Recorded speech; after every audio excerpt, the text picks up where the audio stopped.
اعوذ باللہ من الشیطان اللعین الرجیم بسم اللہ الرحمن الرحیم الحمد للہ وکفا وسلام علی عبادہ الذین اصطفیٰ. درود بھیجو.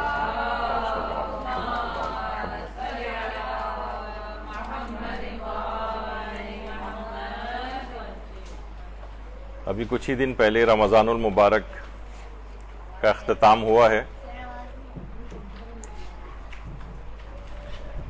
تو اس میں ہمیں کہیں جو مدرسے کی جو فیس بک پیج ہے یا اور جو اس طرح کے جو صفحات ہیں، اس میں مختلف لوگوں کے سوال و جوابات اور مائنڈ سیٹ وغیرہ یہ کافی ہمیں پتہ چلتا ہے. تو اس میں بہت زیادہ اس قسم کے سوالات و جوابات ہمارے پاس آئے ہیں، اور لوگوں کی بہت ساری چیزیں ایسی معلوم چلی ہیں کہ جو ان لوگوں کے نظریات ہوتے ہیں. وعلیکم السلام. تو اس میں ایک یہ بھی چیز ہے کہ لوگوں کے دماغ میں ایک ٹرینڈ جو ہے وہ ڈیولپ ہو رہا ہے کہ قرآن کی فقط تلاوت کرنا جو ہے نا ایک بیکار اور بے فائدہ چیز ہے. یعنی جب تک ہم قرآن کو تفکر نہ کریں، قرآن پہ تدبر نہ کریں، جب تک ہم قرآن پر عمل پیرا نہ ہوں، یہ سب بیکار ہے، زبانی تلاوت کا کوئی فائدہ نہیں. اچھا، جب کسی کا یہ واقعتاً یہ نظریہ بن جائے، اور بہت سے ایسے پریچرز بھی پیدا ہو گئے ہیں جو اس طرح کی چیزوں کو پروموٹ کرتے ہیں کہ قرآن کی فقط تلاوت کرنا بالکل بیکار اور بے فائدہ ہے. اچھا، اب دیکھیے بہت سارے جو اور سوالات ابھی میں آپ کے سامنے وہ سوالات رکھ رہا ہوں جو لوگوں کا مائنڈ سیٹ بن گئے. پھر ہم اپنے موضوع پر آتے ہیں. وہ کہتے ہیں قرآن دیکھیے صرف کتاب ہدایت ہے، اس کو کسی اور مقصد کے لیے بھی پڑھنا صحیح نہیں. بیماری کی شفا کے لیے پڑھنا جو ہے، یا رزق کی وسعت کے لیے کوئی سورہ پڑھنا یا کوئی اس طرح سے، وہ کہتے ہیں نہیں، قرآن کو اللہ نے ہدایت کے لیے نازل کیا ہے اور قرآن سے صرف فقط ہدایت لینی چاہیے، ان چیزوں کے لیے قرآن نازل نہیں ہوا ہے. اچھا، جب اس کا نظریہ یہ بن جاتا ہے نا، تو پھر وہ اور چیزوں کے لیے پھر قرآن کی تلاوت نہیں کرتا. پھر ہم اس کی تفصیل کے اندر جائیں گے، تو میں بھی صرف ہیڈنگ آپ کو بتا رہا ہوں. یہ دیکھیں، انحراف یہ بڑھتے بڑھتے بہت چیزوں کی طرف پھیلتا چلا جاتا ہے کہ قرآن کو صرف ہدایت کے لیے پڑھنا ہے اور کسی اور مقصد اور فائدے کے لیے اس کا پڑھنا جائز نہیں. پھر ایک یہ بھی چیز ڈیولپ ہو رہی ہے جو کہ وہابیت سے ہمارے اندر آ رہی ہے کہ مرحومین کے لیے تلاوت قرآن کرنا عبث اور بے فائدہ ہے. یعنی ہر انسان جو ہے اپنے عمل کا جو ہے وہ اس سے سوال بھی اسی کا ہوگا اور فائدہ بھی اسی کا ہوگا جو خود عمل کر کے جائے گا. دیکھیے، قرآن کے سلسلے میں نا بہت سے نعروں میں بڑی جاذبیت ہے. اگرچہ بات ٹھیک نہیں ہے، لیکن نعرے میں جاذبیت ہوتی ہے. جیسے خوارج تھے، وہ کہتے تھے کہ یعنی مولا علی سے جنگ کرنے کے لیے آئے اور کہہ رہے ہیں ہمیں قرآن سے، نیزوں پر قرآن کو بلند کر رہے ہیں کہ قرآن سے ہمیں فیصلہ چاہیے. بظاہر بڑی اچھی بات ہے، قرآن سے فیصلہ ہونا چاہیے. تو مولا نے اس وقت بھی ان کی مذمت کی کہ انہیں قرآن کی کوئی پرواہ نہیں ہے، اور یہ قرآن ناطق جو ان کے سامنے کھڑا ہوا اس کی بات مان نہیں رہے، اور ان کو قرآن سے فیصلہ چاہیے. تو نعروں میں بڑی جاذبیت ہوتی ہے. تو یہ بھی بڑی جاذبیت والا ہے کہ ہر شخص اپنے عمل کے لحاظ سے دیکھا جائے گا، اس کو جو وہ عمل کر کے گیا، جو سورہ قرآن خود پڑھ کے گیا، اس کا ثواب اسے ملے گا. دوسرے اس کے لیے پڑھ رہے ہیں، اس سے کیا تعلق ہے؟ تو یہ بھی ایک چیز ڈیولپ ہو رہی ہے. تو مرحومین کے لیے لوگوں نے اس لحاظ سے پڑھنا بھی چھوڑ دیا ہے. تو مرحومی اللہم صلی اللہ علیہ وسلم رکھ دیں.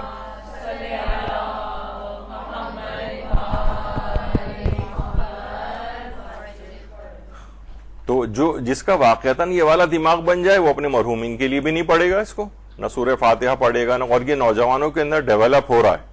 اور اس کے پیچھے بھی خاص پریچرز ہیں جو اس بات کو پروموٹ کر رہے ہیں. قرآن کو خود سمجھنا چاہیے، تفاسیر پڑھنے کی یا مولویوں کے پاس جانے کی کوئی ضرورت نہیں. قرآن کو اللہ نے آسان کر کے نازل کیا ہے، اور قرآن کی آیات بھی پیش کی جاتی ہیں. ہر شخص خود پڑھے اور سمجھے. تو خود اچھا، اس کے اندر کچھ چیزیں کسی حد تک ٹھیک ہیں، کس حد تک غلط ہیں. یہ جب ہم ذرا ان موضوعات پہ تفصیل سے گفتگو کریں گے تو آپ کے سامنے چیزیں کلیئر ہوں گی، کیونکہ ابھی رمضان ختم ہوا ہے، لوگ تلاوت قرآن سے فارغ ہوئے ہیں، اور یہ والی چیزیں یہ ہمیں پتہ چلا کہ تو معاشرے کے اندر بہت زیادہ دماغوں میں راسخ ہوتی جا رہی ہیں. قرآن کو خود سمجھنا چاہیے بھائی، نہ تفاسیر پڑھنے کی کوئی ضرورت ہے، نہ مولویوں کے پاس جانے کی ضرورت ہے، یعنی کسی سے پڑھنے کی ضرورت نہیں. یہ ایک ٹرینڈ ہے.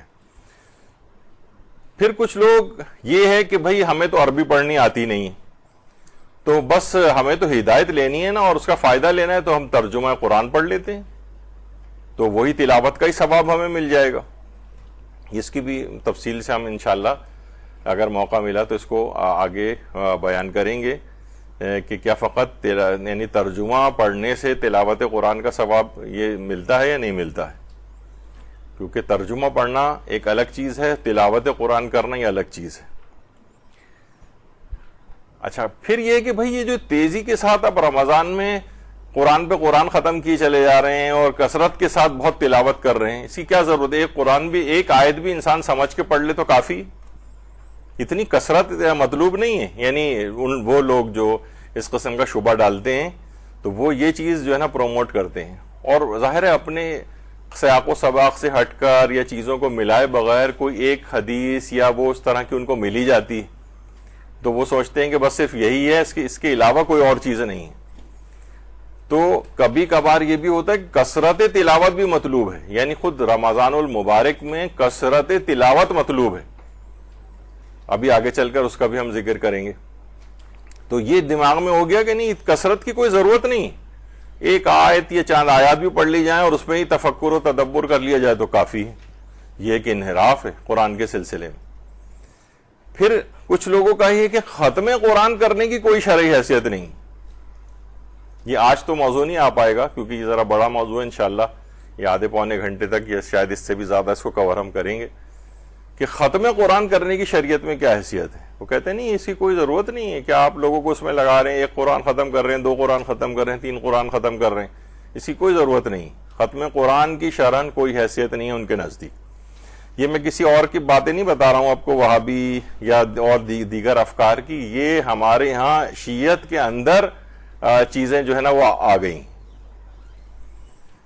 پھر کچھ یہ بھی غیروں کی طرف سے بھی ہوتا ہے کہ بھئی حفظ قرآن کی بھی کوئی خاص اہمیت نہیں، رٹے مارنے کی کیا ضرورت ہے. یہی وجہ ہے کہ وہ کہتے ہیں کہ ہمارے ہاں علماء اور مجتہدین میں کہاں حافظان قرآن ہوتے ہیں. اگر اس میں کوئی بات ہوتی اس کے اندر ایسی تو ہمارے علماء اور مجتہدین بھی حافظ قرآن ہوتے ہیں. اس کا مطلب ہے کہ اس کی کوئی اہمیت نہیں. یہ تو پورا ایک ایسا موضوع ہے، آج میں سوچ کے آیا تھا لیکن ذرا تھوڑا تاخیر سے درس شروع ہوا، یہ نہیں آ پائے گا موضوع کہ آدھے پونے گھنٹے کا کم سے کم یہی ہے جس کے اندر ہم وہ فہرست بھی آپ کے سامنے پیش کریں گے کہ کون کون سے موجودہ زمانے میں حافظ قرآن ہے اور جو پہلے رہ چکے ہیں. تفصیل اس کے اندر آئے گی. لیکن ایسا نہیں کہ حفظ قرآن کی کوئی اہمیت ہی نہیں. لوگ کہتے ہیں کہ کیا رٹو طوطے کی طرح سے مثلا صرف قرآن کو رٹ لیا جائے اور بس اس کو سمجھنا چاہیے، ایک آیت بھی سمجھ لیں تو کافی ہے، رٹے مارنے کی ضرورت نہیں. تو یہ ایک انحراف اس سلسلے میں آ رہا ہے. کچھ جگہوں سے یہ بھی ہونے لگا ہے کہ جناب مجتہدین جو بغیر قرآن پڑھے مجتہد بن جاتے ہیں. ان کی زندگیوں میں نہ ہمارے حوزہ ہے علمیہ میں قرآن ہے معاذ اللہ، اور نہ ہی مجتہدین جو ہے قرآن کے اوپر کوئی محنت کرتے ہیں. بس یہ فقہی مسائل وغیرہ، نجاسات مطہرات وغیرہ کے اندر لگے رہتے ہیں. باقی قرآن سے ان سے کوئی دلچسپی نہیں. انشاءاللہ اس موضوع پہ بھی، اس جو اعتراض ہے، شبہ ہے، اس پہ بھی ہم بات کریں گے. بعض اوقات یہ ہوتا ہے کہ آپ کو جو قرآن کو بہت زیادہ پروموٹ کرتے ہیں اور تو وہ نا عام طور پر عام افراد کے اوپر یہ لیبل لگاتے ہیں کہ آپ جو ہے نا اصلاً نہ آپ قرآن پڑھ رہے ہیں، نہ جب آپ قرآن نہیں پڑھ رہے تو آپ اس پر عامل بھی نہیں ہیں. یعنی وہ سوچتے ہیں کہ شاید قرآن کی ایک ایک صفحہ کھول کر اس کے اندر جو چیز ہے اس کو اندر پڑھ کے اسے عامل ہوا جاتا ہے. یہ ایک بہت بڑا شبہ ہے. یہ انشاءاللہ اس کی موضوع کے اوپر بھی ہماری گفتگو ہوگی. یہ بہت سارے چیزیں تو یہ آج کور بھی نہیں ہو پائیں گی، آئندہ آنے والے درسوں میں انشاءاللہ اس کو پورا کریں گے. کہ یعنی قرآن پر جو آلریڈی عمل کرنے والے افراد ہیں انہیں خلاف قرآن ہونے کا طعنہ دیا جاتا ہے کہ آپ لوگ کہاں، دیکھیے ہماری زندگی میں قرآن ہے ہی نہیں، نہ آپ لوگ قرآن پر عمل کرتے ہیں، نہ قرآن کھولتے ہیں، نہ عمل کرتے ہیں. جبکہ ایسا نہیں. کچھ لوگوں کا یہ ہے کہ اس میں سے جو مفاہیم اور چیزیں ہیں یہ فقط ترجمہ قرآن پڑھ کے بھی قرآن کے مفاہیم سمجھے جا سکتے ہیں. قرآن کھولیں، ٹھیک ہے آپ کو عربی نہیں آتی ہے، عربی چھوڑ دیں، آپ صرف ترجمہ قرآن پڑھتے رہیں اور سمجھتے جائیں کہ اس میں کیا بات کہی گئی. یہ خود ایک اتنا بڑا ایک فتنہ بن گئی ہے چیز کہ کتنے ٹی وی کے اوپر یوٹیوبرز موجود ہیں ایسے انٹرنیٹ پر، اور کتنے ایسے نام نہاد اسکالرز جو ہیں وجود میں آ گئے ہیں ایک مشروم کی طرح سے، یعنی پھیلتے چلے جا رہے ہیں وہ، کہ جو فقط ترجمہ قرآن پڑھ پڑھ کے ایسے ایسے باطل نظریات ہیں ان کے کہ آپ سر پکڑ کے بیٹھ جائیں گے. کوئی صاحب نظر آ رہے ہوتے ہیں، وہ کہتے ہیں جناب محمد رسول اللہ صلی اللہ علیہ وآلہ وسلم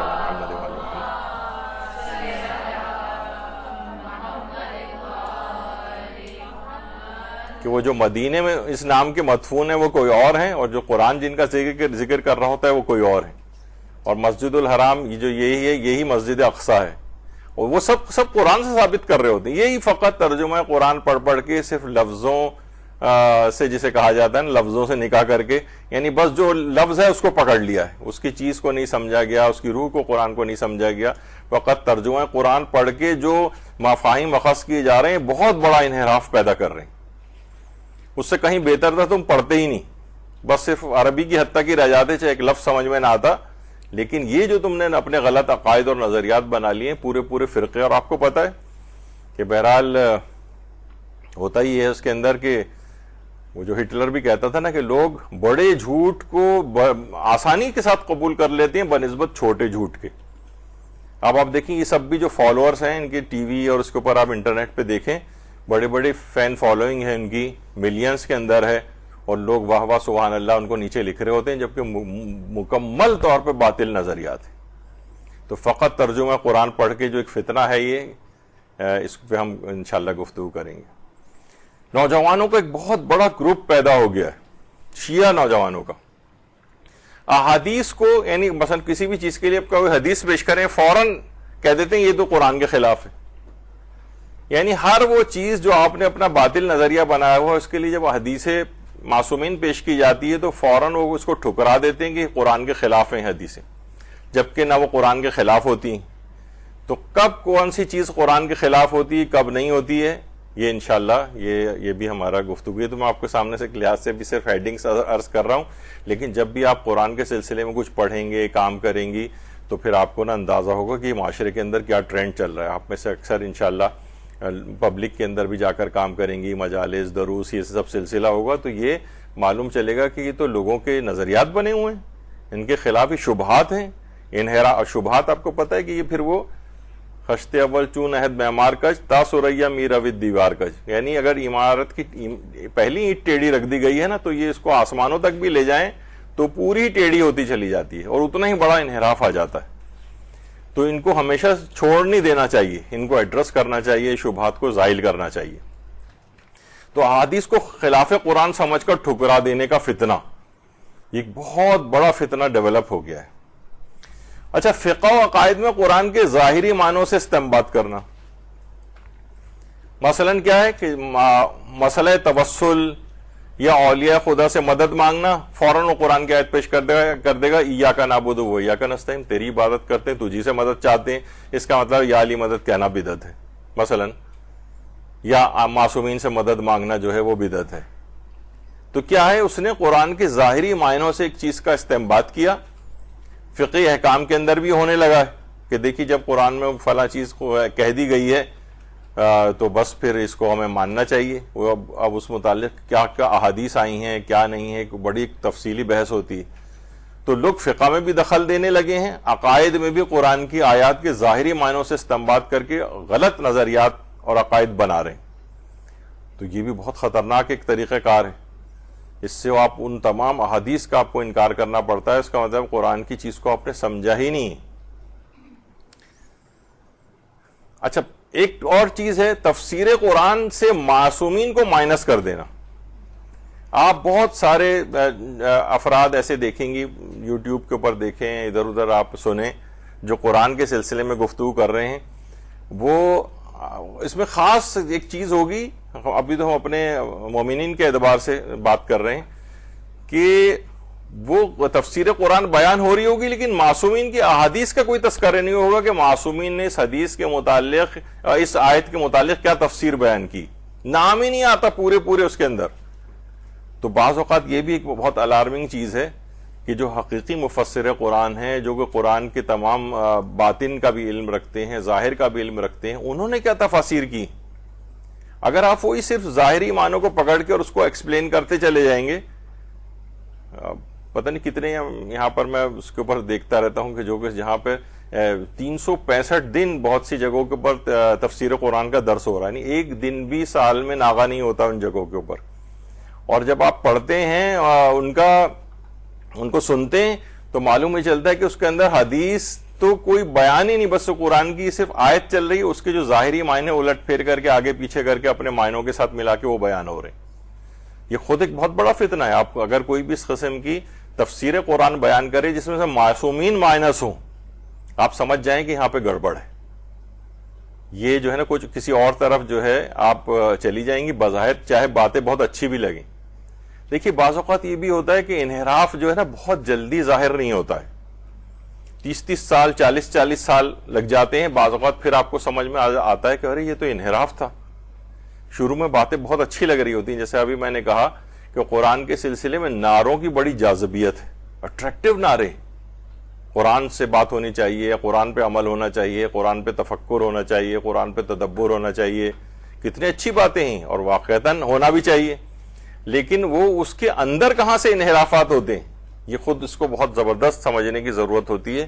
تو اس کے اندر ایک یہ بھی ہے کہ تفاسیر قرآن سے معصومین کو مائنس کرنا یہ خود ایک بہت بڑا مسئلہ ہے. قرآن کی سائنس کے ساتھ زبردستی تطبیق کرنا یہ بہت مسئلہ ہو گیا. دیکھیے یہ مثلا یہ والا جو وہ چیز ہے، اس کی قرآن جو یہ آیت کہہ رہی ہے، اس کی سائنس بھی تائید کرتی ہے.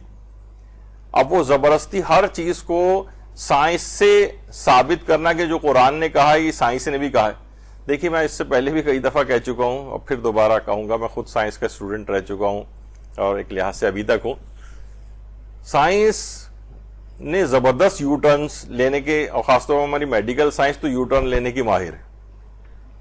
یعنی یو ٹرن لے لیتے ہیں بڑے آرام سے وہ، اور ٹھیک ہے یہ علمیت کی بھی ایک ہوتی ہے. یعنی علم جب ظاہر آگے بڑھتا ہے تو بہت سے نظریات اس کے غلط ثابت ہوتے ہیں.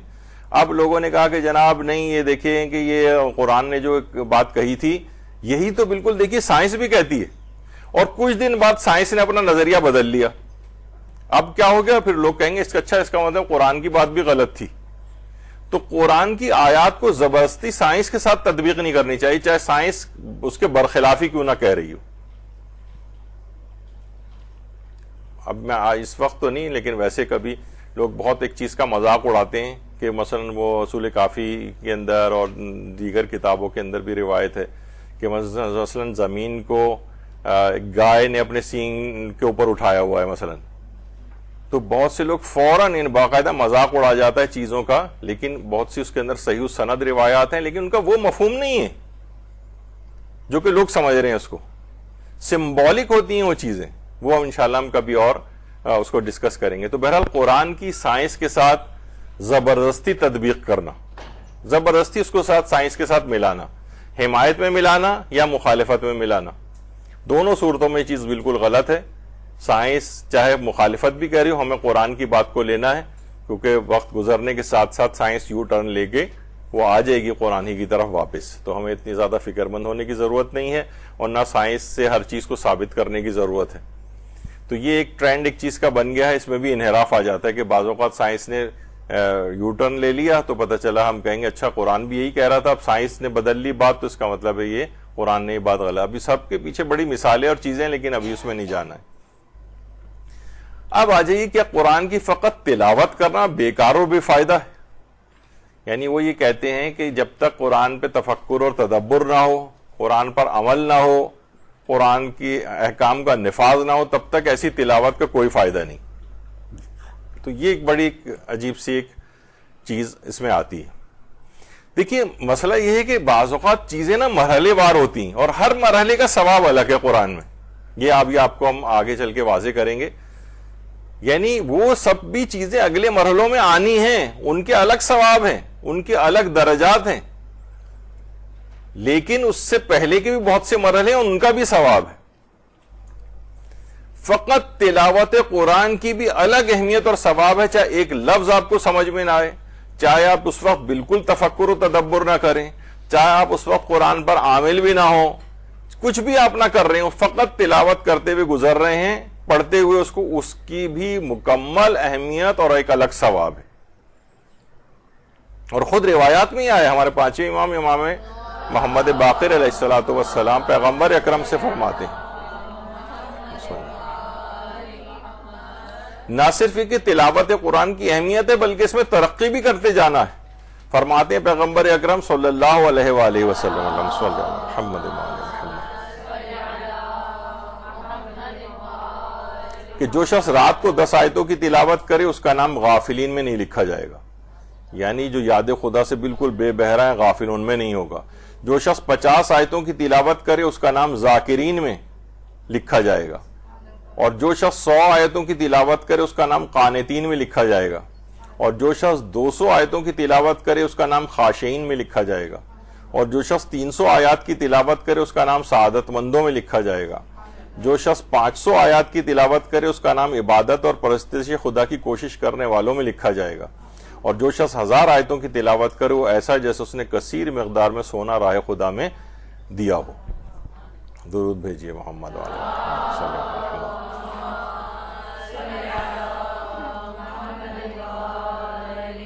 اب مثلا یہ جو آپ پڑھتے ہوئے جا رہی ہیں 10 سے لے کر 1000 آیات تک کے جو لیول بتائے گئے اور ہر لیول دوسرے سے بڑا ہے، تو یہ اگر 1000 آیتوں پہ کہ تفکر و تدبر اور جو عمل کرتے ہوئے ایک رات کے اندر اس کو پڑھے گا نہیں، یہ فقط تلاوت کی بات ہو رہی ہے، بس صرف لفظی طور پر تلاوت قرآن کرتے ہوئے جانا اس طرح سے، اور یہاں تک کہ یہ پورا اب ہر شخص اپنے ہمت، اپنے شوق، اپنے جذبے اور کتنا وقت وہ اس کے لیے دین کے لیے صرف کرتا ہے۔ ہمارے ہاں تو اب اس قسم کا ٹرینڈ ہو گیا ہے نا کہ وہ لاہو لائب میں خاص طور پہ نماز مغرب اور عشاء کے بعد باقاعدہ بہت سی روایات میں تو ہے کہ فرشتے چند موقع پہ جو ہنستے ہیں، ان میں سے ایک موقع یہ بھی ہے کہ جب نماز عشاء بھی وہ پڑھ لیتا ہے تو وہ، اور اس کے بعد پھر وہ لاہو لائب والی چیزوں میں مشغول ہو جاتا ہے، وہی پھر دیکھ رہا ہے، وہی ٹی وی ڈرامے گیم شوز فلاں اور یہ سب چیزیں، تو فرشتے اس کے اوپر ہنستے ہیں کہ شخص پورے دن میں بھی تو لاہو لائب کے اندر گرفتار رہا، اب نماز عشاء پڑھنے کے بعد تو پھر اسی کے اندر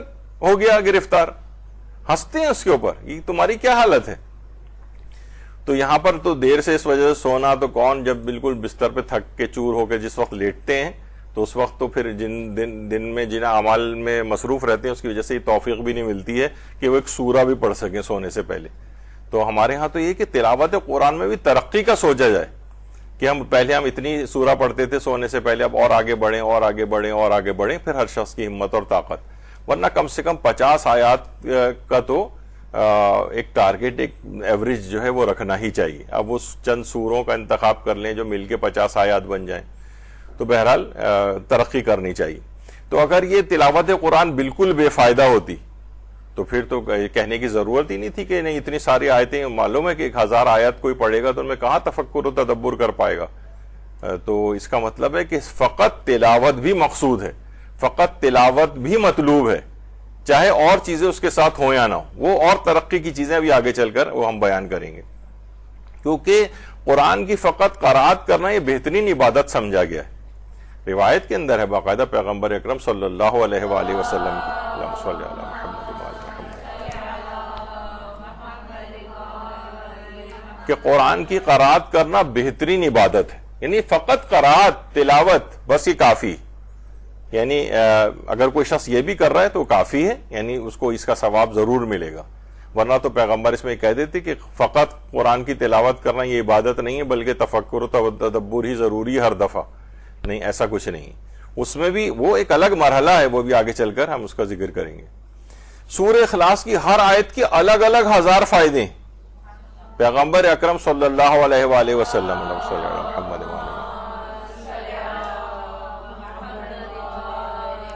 کہ جو شخص سورہ اخلاص پڑھے اللہ اس پر 1000 رحمت کی نظر ڈالتا ہے پہلی آیت کے بدلے میں، اور دوسری آیت کے اجر میں اس کی 1000 دعاؤں کو قبول کرتا ہے، اور جب اس کی تیسری آیت پڑھتا ہے تو اس کے 1000 سوالات کو پورے کرتا ہے، اور چوتھی آیت کے بدلے میں اس کی 1000 ایسی حاجتیں برلاتا ہے جو بہتر ہوں دنیا اور آخرت میں۔ یعنی صرف سورہ قل هو اللہ احد کی جو آیات ہیں ہر آیت کے الگ الگ 1000 فائدے، فقط تلاوت کے جو شخص سورہ اخلاص پڑھے اس کے اندر کوئی الگ سے چیز اس میں نہیں ڈالی گئی ہے کہ جب تک مکمل تفکر و تدبر کے ساتھ نہ پڑھے، جب تک اس کے اوپر عامل نہ ہو، ایسا کچھ نہیں، فقط تلاوت ہی کا یہ ثواب ہے، اور پھر وہ ایڈیشن ہوتا جائے گا، وہ آگے چل کر آئے گا کہ مزید اگر مراحل ساتھ میں ہوں۔ اور ہمارے چھٹے امام امام جعفر صادق علیہ السلام فرماتے ہیں کہ میں تمہیں تلاوت قرآن کا کہتا ہوں کیونکہ جنت کے درجے قرآن کی آیات کی تعداد کے برابر ہیں۔ قیامت کے دن قرآن کی تلاوت کرنے والے سے کہا جائے گا قرآن پڑھو تاکہ تیرا درجہ بلند ہو، جو ہی وہ ایک آیت تلاوت کرے گا اسے ایک اور درجہ عطا کر دیا جائے گا، تو وہاں آیات پڑھتا جائے گا پڑھتا جائے گا پڑھتا جائے گا، اور جنت میں اتنے درجے اس کے بلند ہوتے چلے جائیں گے۔ اور یہ بھی ہے کہ جتنی آیات وہ جس دنیا کے اندر پڑھ چکا ہے، یعنی مقصد ایک یہ ہے کہ اتنے ہی درجات اس کے جنت اور آخرت میں بلند ہوں گے۔ تو امام نے فرمایا کہ میں تمہیں تلاوت قرآن کا کہتا ہوں، یہاں پہ تدبر قرآن، تفکر قرآن اس طرح کے الفاظ نہیں آئے، وہ ایک الگ مواقع بھی ہیں اس کے، لیکن یہاں پر فقط تلاوت کی بات ہو رہی ہے، جو وہ بھی مطلوب ہے، وہ بھی عین اسلامی چیز ہے، اس کے بھی وہ بہت ثواب اور فوائد ہیں، بہت فضیلتیں ہیں، یہاں تک کہ جنت میں درجات قرآن کی جتنی آیات کی تلاوت اس نے کی ہوگی اس کے مطابق اس کو درجات ملیں گے۔ قرآن کے حروف کو دیکھنے کا الگ ثواب ہے، تلاوت کی تو بات الگ ہے، صرف قرآن کے حروف کو دیکھنا، یعنی آپ نے قرآن کھولا اس کے حروف کے اوپر آپ نے جو ہے وہ نگاہ کی۔ ابو سعید خدری سے روایت ہے کہ رسول اللہ نے فرمایا اپنی آنکھوں کی عبادت کا حق ادا کرو، اللہم صلی علی محمد وعلی محمد، اپنی آنکھوں کی عبادت کا حق ادا کرو۔ لوگوں نے پوچھا یا رسول اللہ آنکھوں کی عبادت کا حق کیا ہے؟ آپ نے فرمایا قرآن مجید میں نگاہ کرنا، یعنی اسے دیکھ کر پڑھنا اور اس میں غور و فکر کرنا، اس کے عجائبات کے ذکر کے وقت عبرت حاصل کرنا۔ یہ آگے کے درجات بھی بتائے گئے، لیکن پہلا درجہ کیا ہے؟ یعنی اس میں قرآن کی صرف اس کے اوپر نگاہ کی جائے، یعنی اس کو دیکھ کر اگر پڑھا جائے تو فقط اس کا بھی ایک الگ ثواب ہے، یعنی تلاوت کا بھی ثواب ملے گا اور قرآن کے حروف پر نگاہ کرنے کا بھی ثواب ملے گا۔ بہت سے سورے ہمیں زبانی یاد ہوتے ہیں تو ہم ویسے ہی پڑھتے ہیں، لیکن وہی اگر دیکھ کر پڑھیں گے تو ثواب اور بڑھ جائے گا۔ اچھا، قرآن کو سادہ طریقے سے بغیر لحن کے تلاوت کا الگ ثواب ہے۔ مثلا آپ پڑھتے ہیں بسم اللہ الرحمن الرحیم الحمدللہ رب العالمین، اس طرح سے، اس میں کوئی لحن وغیرہ نہیں، اس کو آپ نے سادہ طریقے سے پڑھا بغیر لحن کے، اس کی بھی تلاوت کا ثواب ہے۔ یعنی میں اس طور پہ ہم چیزیں بیان کر رہے ہیں کہ دیکھنے کا الگ ثواب ہے، بغیر لحن کی تلاوت کا الگ ثواب ہے، اور اسی طریقے سے قرآن کو خوش الحانی سے لحن کے ساتھ تلاوت کا الگ ثواب ہے۔ اب بہت اچھی آواز بنا کے جس طریقے سے عام طور پہ قاری حضرات پڑھتے ہیں اور خوشنما آواز کے اندر قرآن پڑھنا، اس کا ثواب اور بڑھ جائے گا، کیونکہ روایت میں پیغمبر اکرم صلی اللہ علیہ وآلہ وسلم فرماتے ہیں اللہم صلی علی محمد وآل محمد کہ اپنی آواز سے قرآن کو زینت دو، کیونکہ اچھی آواز حسن قرآن کو زیادہ کرتی، یعنی اس کا مطلب ہے کہ اچھی آواز کے ساتھ اگر کیا جائے تو مزید فضیلت کی بات ہے، مزید ثواب کی بات ہے۔ یعنی اب دیکھیے درجات اور لیولز جو ہیں یہ الگ الگ ہوتے جا رہے ہیں، کوئی ایک کو پکڑ کے آپ یہ نہیں کہہ سکتے کہ باقی سارے بیکار ہو گئے۔ اور یہ بھی فرمایا کہ قرآن کو اپنی آوازوں کے ساتھ حسن عطا کرو، کیونکہ اچھی آواز ہی قرآن کے حسن میں اضافہ کر سکتی ہے۔ اور یہ بھی پیغمبر اکرم صلی اللہ علیہ وآلہ وسلم نے فرمایا اللہم صلی علی محمد وآل محمد کہ اللہ نے ہمیشہ اچھی آواز والے کو ہی نبی بنا کر بھیجا ہے۔ جیسے کہ حضرت داؤد کے متعلق ملتا ہے کہ جس وقت وہ زبور کی تلاوت کرتے تھے، تو جس وقت وہ تلاوت کرتے تھے اس کے ساتھ جب وہ تلاوت کرنا شروع کرتے تھے، درخت، چرند، پرند، دیواریں، ہر طرح سے ہر جگہ سے زبور کی تلاوت کی آواز گونجنے لگتی تھی، وہ بھی ان کے ساتھ تلاوت کی آواز میں ہم آواز ہو جاتے تھے۔ تو بہرحال یہ ہے کہ اچھی آواز کے ساتھ تلاوت کرنا اس کا الگ ثواب ہے خوش الحانی کے ساتھ، اور یہ حسن قرآن کو جو ہے اور بڑھاتی ہے، تو یہ اور ثواب میں بھی اضافہ ہوتا ہے، فضیلتوں میں بھی اضافہ ہوتا ہے۔ اور جس وقت امام زین العابدین علیہ السلام قرآن کی تلاوت کرتے تھے اللہم صلی علی محمد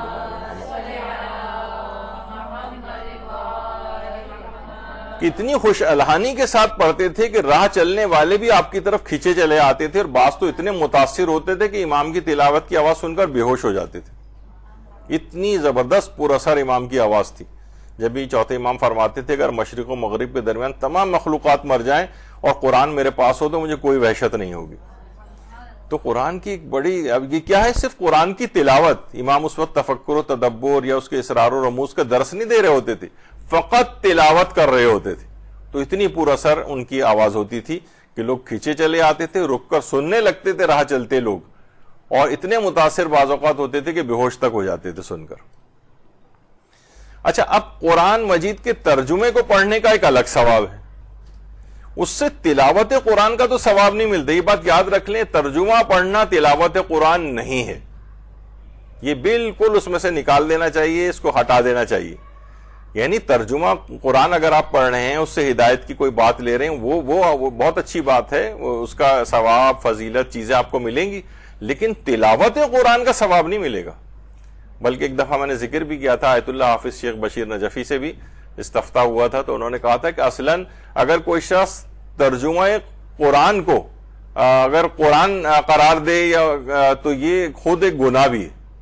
قرآن فقط عربی زبان میں نازل ہوا ہے، اس کو عربی ہی کے اندر پڑھنا چاہیے۔ بہت سے لوگ دعاؤں کے سلسلے میں بھی یہ کہتے ہیں کہ دعائیں بھی ہمیں عربی میں پڑھنا آتی نہیں ہیں، تو اس میں جو معصورہ دعائیں ہیں جو خود ائمہ معصومین سے تعلیم ہوئی ہیں، معصورہ یعنی جو ائمہ نے خود کہی ہیں، تو وہ ان کو بہتر ہے کہ عربی ہی میں پڑھیں، اور جو غیر معصورہ ہیں ان کو چلیں آپ اردو میں، یا خیر ان دعاؤں کو بھی اردو ترجمہ پڑھا جا سکتا ہے، تو وہ ہدایت والی چیز ایک ہو جائے گی، لیکن اصلاً معصورہ دعا کو پڑھنے کا آپ کو ثواب نہیں ملے گا، ترجمے کا ثواب ملے گا۔ جیسے کوئی اگر قرآن کے فقط ترجمے کو پڑھے اردو میں، انگریزی میں، کسی اور زبان میں، تو اس کو ترجمہ قرآن پڑھنے کا ثواب ملے گا، لیکن خود تلاوت قرآن کا ثواب نہیں، یہ ایک دماغ میں رہے۔ اچھا، مصحف قرآن کو اپنے ساتھ رکھنے کے بھی، یعنی ایک تو یہ کہ خود تلاوت کرنا نہیں، قرآن کو فقط اپنے ساتھ رکھنے کے بھی ثواب اور فوائد ہیں، فقط اپنے ساتھ رکھنا۔ یہی وجہ ہے کہ آیت اللہ بہجت سے جب یہ نظر بد اور جادو کے توڑ کے سلسلے میں ایک استفتاء ہوا ہے، جو ان کی پرسش آئے شمع و پاسخ آئے آیت اللہ بہجت کے نام سے جو کتاب ہے، ان سے سوال و جواب ہوئے ہیں، تو اس میں کسی نے ان سے پوچھا تھا کہ جو شخص نظر بد کا شکار ہوا، اس پہ جادو کیا گیا، اس کا توڑ کیسے کرے؟ تو آیت اللہ بہجت نے 6 چیزیں بتائی تھیں۔ ان میں پہلی جو چیز یہ تھی کہ ہمیشہ اپنے ساتھ ایک چھوٹا قرآن رکھے، یہ اس کو نظر بد سے بھی محفوظ رکھے گا اور اس کو جادو وغیرہ سے بھی محفوظ رکھے گا۔ بہت سے لوگوں کو آپ نے دیکھا ہے کہ وہ گاڑی کے اندر بھی اپنے ساتھ رکھتے ہیں، سواری کے حادثات وغیرہ سے بچانے کے لیے۔ دوسرا، انہوں نے فرمایا کہ اذان صبح کے وقت گھر میں باآواز بلند اذان دے، نظر بد بھی اثر نہیں کرے گی، جادو بھی اثر نہیں کرے گا۔ تیسری چیز، روزانہ دن میں 50 آیات قرآنی کی باآواز بلند تلاوت کرے۔ تلاوت، تفکر، تدبر، تفسیر، تعویل اور یہ سب چیزوں کی بات نہیں ہو رہی، فقط تلاوت۔ سورہ فلق اور سورہ ناس کی روزانہ تلاوت کرے، آیت الکرسی کی دن میں کئی مرتبہ تلاوت کرے، اور سونے سے پہلے خاص طور پر 4 قل ضرور پڑھے۔ یہ 6 چیزیں آیت اللہ بہجت نے بتائیں، تو اس پہ نظر بد کوئی لگے گی اور نہ ہی کوئی جادو اس کے اوپر اثر کرے گا۔ تو کیا ہے، ہمیشہ ایک چھوٹا قرآن اپنے ساتھ رکھنا۔ یہ خود قرآن کو چاہے ہم پڑھ بھی نہیں رہے تب بھی اس کا جو ہے ایک الگ فائدہ ہے۔ تو ہر چیز کے درجہ، اب مثلا کوئی شخص کہے اصل تو چیز ہدایت لینا ہے، یہ قرآن کو جیب میں رکھنے کا کیا فائدہ ہے؟ وہ بھائی فائدے ہیں ان کے، یعنی آپ کا اپنا ایک الگ مائنڈ سیٹ بن گیا ہے۔ بلکہ بعض اوقات تو میں کہوں بہت سے وہابی حضرات جن سے یہ یعنی امپورٹ ہو رہے ہیں اس قسم کے عقائد، وہ ان کے عقائد بھی نہیں ہیں، وہ بھی اتنا انکار نہیں کرتے جتنے ہمارے والے ان سے بھی آگے بڑھ گئے ہیں وہابی عقائد میں، ان سے بھی آگے کی طرف جا رہے ہیں، جو خود وہابیوں کی بھی عقائد نہیں ہے، بہت سے تو وہ چھوڑتے بھی جا رہے ہیں اپنے عقائد۔ تو ساتھ میں قرآن رکھنا، یہی وجہ ہے کہ رہبر معظم باقاعدہ اس کی الگ سے تاکید کرتے ہیں کہ اپنے ساتھ ایک چھوٹا قرآن جیبی، جو خود ان کی اپنی جیب میں بھی ہر وقت ساتھ رہتا ہے، جو خود جس پر عامل ہیں وہی لوگوں کو کہتے ہیں کہ ہمیشہ کہ جب بھی کبھی آپ کو موقع ملے، فوراً آپ کے پاس ذرا سا بھی فارغ وقت ہو، آپ فوراً جیب سے نکالیں اور تلاوت شروع کر دیں۔ کتنی جگہوں پہ دیکھیے آپ جاتے ہیں، ڈاکٹر کے وہاں جاتے ہیں، لائن میں لگے ہوئے ہیں، بل جمع کرانے گئے ہیں لائن میں لگے ہوئے ہیں، بینک گئے ہیں وہاں پہ لائن میں لگے ہوئے ہیں، آپ نے جیب میں سے، پرس میں سے کہیں سے بھی چھوٹا قرآن نکالا اور پڑھنا شروع کر دیا۔ فلائٹ میں بھی ٹائم ہے، کچھ بجائے ادھر ادھر سب لوگوں کو دیکھنے کے اور ادھر ادھر کی چیزوں کے معائنے کرنے کے اور لوگوں کو فقط معائنہ کرنے کے، اس سے کہیں بہتر ہے کہ انسان ان چیزوں میں نکال کے اپنے اس وقت کو بھی کیوں ضائع کرے۔ تو قرآن جیبی ایک ہونا چاہیے. چھوٹا سا قرآن اپنے پاس پرس میں، بیگ میں، کسی بھی جگہ ساتھ رکھنا چاہیے. تو اس کے الگ وہ بھی ٹھیک ہے، وہ بھی ٹھیک ہے، کوئی حرج نہیں. البتہ یہ ضرور ہے، ابھی آگے چل کر ہم اس کا ذکر کریں گے کہ مصحف کی ایک الگ تاکید ہے. اصلاً جو ہے ابھی آگے چل کر اس کا عمل قرآن کے سلسلے میں ایک سوال ابھی آگے چل کر آئے گا، اس میں یہی ذکر ہے اس سوال کے اندر ہے کہ اگر ہم قرآن موبائل فون کے اندر آلریڈی ہے ہی، تو اگر ہم عمل قرآن کرتے وقت شب قدر میں اپنے موبائل فون کو اپنے سر کے اوپر رکھ لیں تو کافی ہے، کیونکہ اس میں قرآن تو آ گیا نا. تو انہوں نے کہا نہیں، کیونکہ مصحف کے حکم میں نہیں ہے. مصحف بین الدفتین، یعنی یہ جو دو دفتیوں کے بیچ میں، جو دو جلدوں کے بیچ میں جو قرآن ہوتا ہے، اس کی ایک الگ امپورٹنس ہے. دیکھیے آج کل بہت ساری چیزیں، کتاب کی ایک الگ امپورٹنس رہے گی ہمیشہ.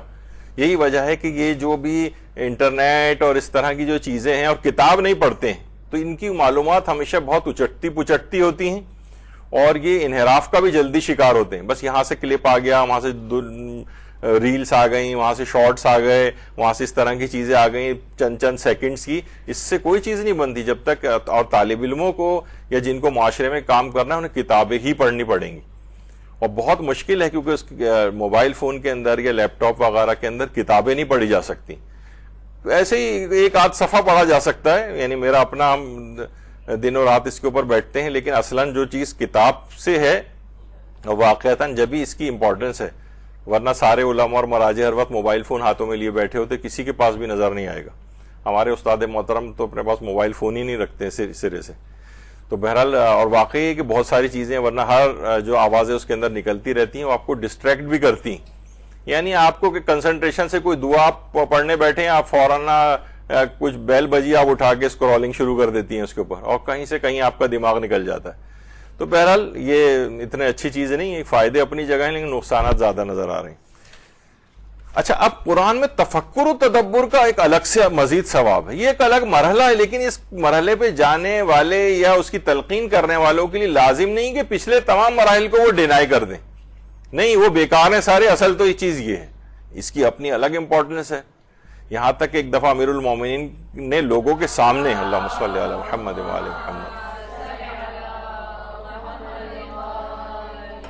لوگوں کے سامنے حضرت جابر بن عبداللہ انصاری کی تعریف کی. تو کسی نے کہا مولا آپ باب علم ہونے کے باوجود یعنی جابر کی تعریف کر رہے ہیں؟ آپ نے فرمایا تمہیں معلوم نہیں، جابر بن عبداللہ انصاری اس آیت کی تفسیر سمجھتے تھے کہ ان الذین فرض علیک القرآن لدارک الی معاد، یعنی بے شک جس نے آپ پر قرآن کا فریضہ عائد کیا ہے وہ آپ کو آپ کی منزل تک ضرور پہنچائے. صرف ایک آیت کی تفسیر وہ سمجھتے تھے. امام نے کہا کہ، اور اس کی بڑی جابر کی تعریف کر رہے تھے اس پہ امام. تو اس کا مطلب یہ ہوا کہ واقعتاً قرآن میں یعنی وہ پھر وہ لیول بھی الگ ہوتا ہے تفکر و تدبر کا، کہ جس کی پہ تعریف کی جاتی ہے. ابھی تو جو عام افراد جو تفکر و تدبر کی ان کو جو دعوت دی جاتی ہے نا، وہ کچھ مقدمات کو حاصل کیے بغیر وہ ان کو انحراف کی طرف لے جاتا ہے. وہ جب ہم اس موضوع پہ ڈسکس کریں گے تو آپ کو میں بتاؤں گا کہ لوگوں نے کون کون سے نظریات اسی قرآن سے بنا لیے. یضل بہ کثیرا و یہدی بہ کثیرا، لوگ سمجھ میں نہیں آتی ان کو کہ قرآن سے اکثر لوگ ہدایت پا جاتے ہیں اور اکثر اس سے گمراہ بھی ہو جاتے ہیں. قرآن کی آیت ہے کہ قرآن سے گمراہ ہو جاتے ہیں. تو خدا نخواستہ قرآن گمراہ نہیں کرتا ہے، وہ ان کے اندر کیا خرابیاں ہوتی ہیں جو ان کو قرآن سے گمراہ کر دیتی ہیں. ورنہ آپ دیکھیں کہ جتنے اس وقت منحرف فرقے اور عقائد ہیں وہ سب کے سب قرآن کو سامنے لا کے کھڑا کر دیتے ہیں. آپ کے دیکھیے قرآن کی آیت کے اندر ہے، اور ہر شخص، ہر مکتب اپنے آپ کو قرآن کی آیات سے ثابت کر رہا ہوتا ہے. تو یقیناً کوئی انحراف ہوگا نا. متضاد عقائد کیسے قرآن سے ثابت ہو سکتے ہیں اس طرح؟ تو اس کی تفسیر کے ساتھ سمجھ کر پڑھنے کی، تفکر و تدبر کی وہ لیول ہی الگ ہوتا ہے کہ جس میں جو قابل تعریف بنتا ہے، جس کی امام تعریف کر رہے ہیں حضرت جابر کی. اچھا، اب اور اگلا لیول ایک ہے قرآن سے فقہا کا استنباط و استخراج، یہ مسائل دینیہ کا، یہ بالکل ایک الگ ثواب رکھتا ہے. مجتہدین اسی سے ہی طلاق کے فقہی احکام نکال رہا ہے قرآنی آیات سے، وضو کی آیات سے جو ہے وہ قرآنی احکام نکال رہا ہے، تیمم کو قرآن کی آیات سے ثابت کر رہا ہے. وہ اس کے جس احکامات کو استخراج کرنے کا میں آگے چل کے کبھی پیش کروں گا انشاءاللہ، کہ مثلا عام شخص جو حج و عمرہ میں جو صحیح کی جاتی ہے، قرآن میں اس کی آیت ہے کہ کوئی حرج نہیں ہے کہ تم صحیح کر لو، اس سے یہ لگ رہا ہے کہ یہ آپشنل چیز ہے جبکہ صحیح کرنا واجب ہے۔ اب جو فقط ترجمہ قرآن اس طرح سے سرسری پڑھتا جائے گا، وہ کیا کہتے ہیں کہ قرآن نے کہا کوئی حرج نہیں، اس کا مطلب ہے کریں نہ کریں دونوں طرح سے صحیح ہے، تو وہاں پہ کوئی حرج نہیں کہ کیا معنی ہیں یہ اس کو سمجھنا پڑے گا۔ تو قرآن سے فقہا کا استنباط اور استخراج مسائل دینیہ کا یہ الگ ثواب ہے، ایک بہت الگ لیول ہے۔ بعض اوقات یہ جو ہمارے فقہا اور مجتہدین پہ اعتراض ہوتے ہیں کہ یہ قرآن سے بالکل آ رہی ہیں، یہ لوگ قرآن کا ان کا کوئی رول نہیں ہے فقہ وغیرہ کے اندر، جبکہ آپ اگر صرف ان کے درس خارج جو انہوں نے کیا تو استدلالی درس خارج کی جو کتابیں ہیں وہ پڑھیں، یا ان کے درس خارج کوئی شخص جا کے انٹرنیٹ پہ بھی سنے، تو یعنی اس موضوع پر ممکن ہی نہیں ہے کہ وہ آیت قرآنی کو کھولے بغیر جو ہے نا، بلکہ پہلے وہ بیان کرے گا اس کے بعد احادیث کی طرف جائے گا۔ یہ بالکل ایک ایسا بے ڈھنگا اور ایک شرمناک اعتراض ہے فقہا اور مراجع کے اوپر۔ تو قرآن سے ان کا استنباط، بہت سی آیات ایسی ہیں، ان جاءکم فاسق بنبأ فتبینوا، کہ اگر کوئی فاسق تمہارے پاس خبر لے کے آئے تو تحقیق کر لیا کرو۔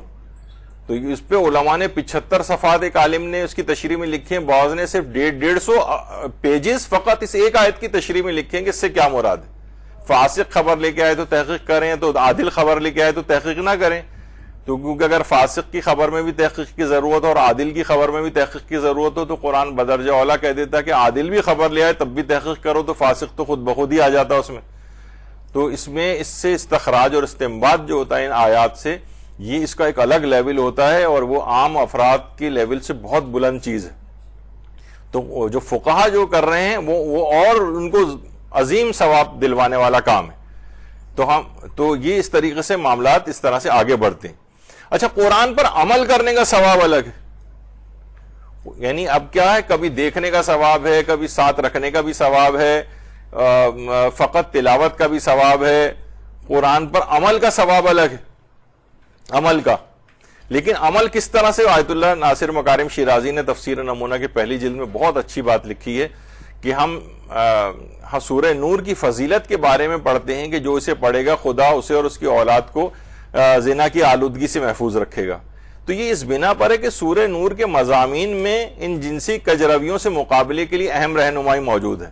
مجرد اشخاص کو جلد شادی کرنے کا حکم اس میں موجود ہے، سورہ نور میں پردے کا حکم ہے، بری نگاہوں اور حوث رانی کی نگاہ کو ترک کرنے کا حکم ہے، ناروا اور غلط نسبتوں کی ممانعت ہے، اور آخر میں بدکار مردوں اور عورتوں کے لیے حد شرعی کے اجرا کا حکم دیا گیا ہے آخر میں۔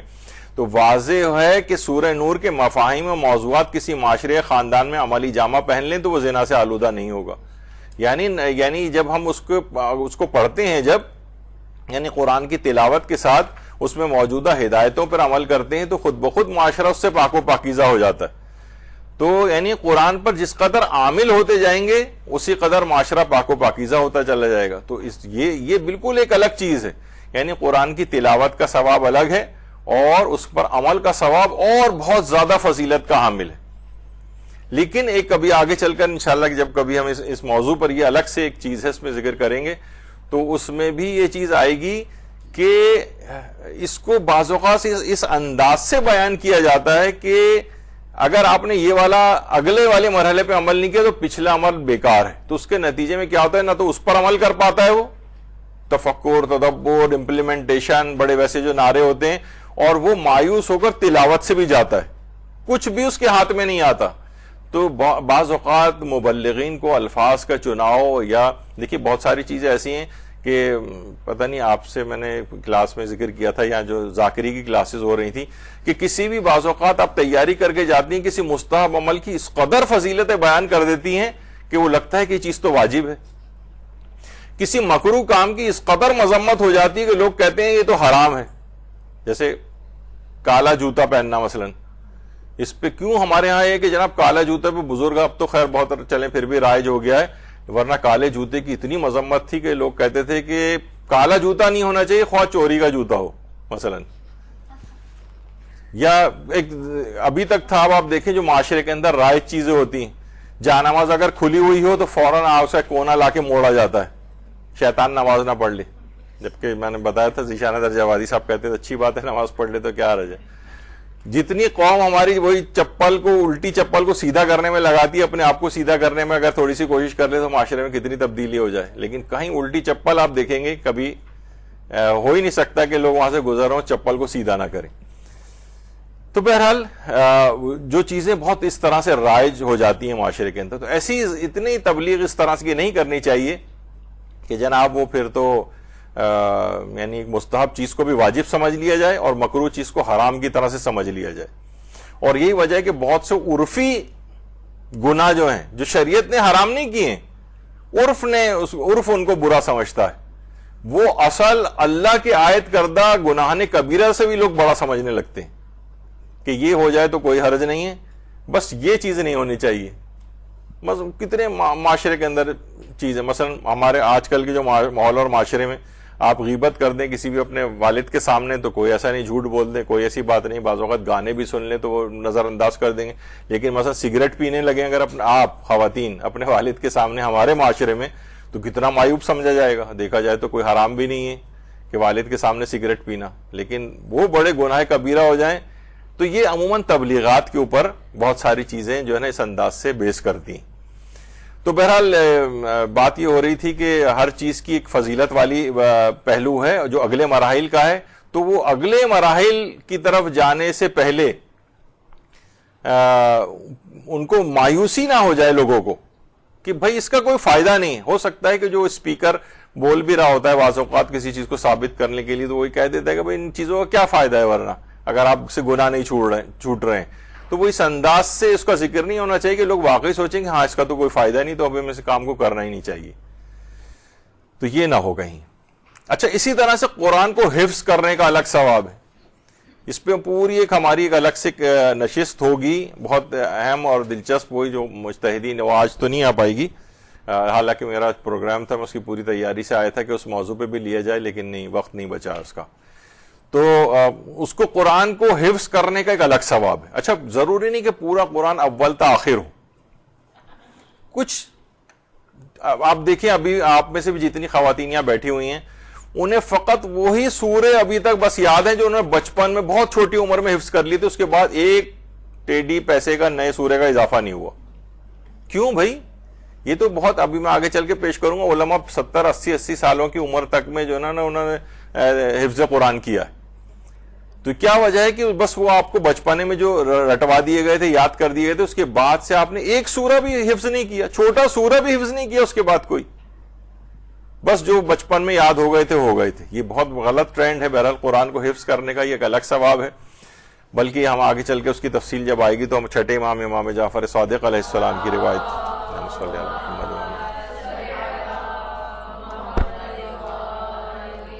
جو سورے یاد آپ نے بچپن میں کیے تھے، بہت سے سورے مثلا اما یتساءلون کا سورہ اور سورے ہیں جو نسبتاً تھوڑے سے بڑے تھے، وہ بعد میں سب نے بھلا دیے۔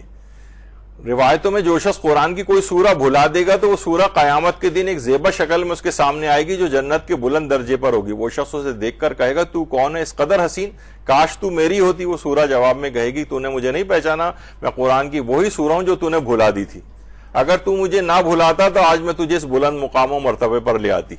بہت سے علماء ایک اور مگرچہ میں نے وہ نہیں اس میں دیکھا کہ وہاں جائیں گے تو بہت بڑے بڑے محلات ان کو دکھائے جائیں گے، وہ کہیں گے یہ کن کے؟ کہا یہ تمہارے ہوتے اگر تم قرآن کے ان سوروں کو نہ بھلا دیتے۔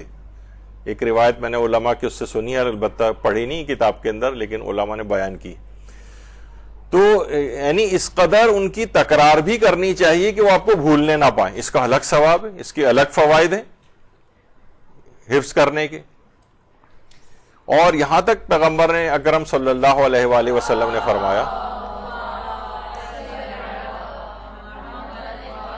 کہ جو شخص ایک مرتبہ قرآن کو پڑھ لے لیکن پھر اس کی تلاوت نہ کرے، یعنی بھلا دے اس کو، تو خدا اس پر ہر آیت کے مقابلے میں ایک سانپ کو مسلط کرے گا، اور جب تک اسے گناہ بخش نہ دیے جائیں سانپ جہنم میں اس کے ساتھ رہیں گے۔ ملا یعذر الفقی کی روایت۔ اور جو شخص قرآن کو پڑھے اور پھر اس کی تلاوت نہ کرے، یعنی ایک دفعہ پڑھ لی اور پھر تلاوت کرنی چھوڑ دی اس نے، خدا کی بارگاہ میں وہ جزامی یعنی کوڑی کے طور پر پیش ہوگا۔ تو یعنی صرف یہی نہیں کہ حفظ کرنا ہے، بلکہ حفظ کی اس قدر تکرار بھی کرنی ہے کہ آپ اس کو بھلا نہ دیں. اس سلسلے میں کچھ استفتات بھی ہیں جو میں اسی میں پیش کروں گا آپ کو جب ہم اس موضوع پر گفتگو کریں گے. تو بہرحال یعنی حفظ کرنا، یہ صرف اس کو رٹے بازی کہنا، اس کو ایک فضول مذاق اڑایا جاتا ہے تقاریر کے اندر کہ اس رٹے بازی کا کوئی فائدہ نہیں. حفظ کا الگ فائدہ ہے، اس کی تکرار کرنے کا الگ فائدہ ہے. یہ کہاں سے اس قسم کے نئے نئے نظریات نکل رہے ہیں؟ تو بہرحال یہ اچھا. اسی طرح قرآنی احکام کے نفاذ کا الگ ثواب ہے. اب دیکھیے قرآن میں قصاص کے مسائل ہیں، دیات کے مسائل ہیں. یہی وجہ ہے کہ وہ علماء جو کہ ولایت فقیہ کے اس طور پہ نظریے کے بھی قائل ہیں، کیونکہ ولایت فقیہ کا نظریہ یعنی ویسے تو ایک تمام مراجع اس کو مانتے ہیں، البتہ اس کے نفاذ کے سلسلے میں، اس کی امپلیمنٹیشن کے سلسلے میں اس میں ان کے جزئی اختلافات ہیں.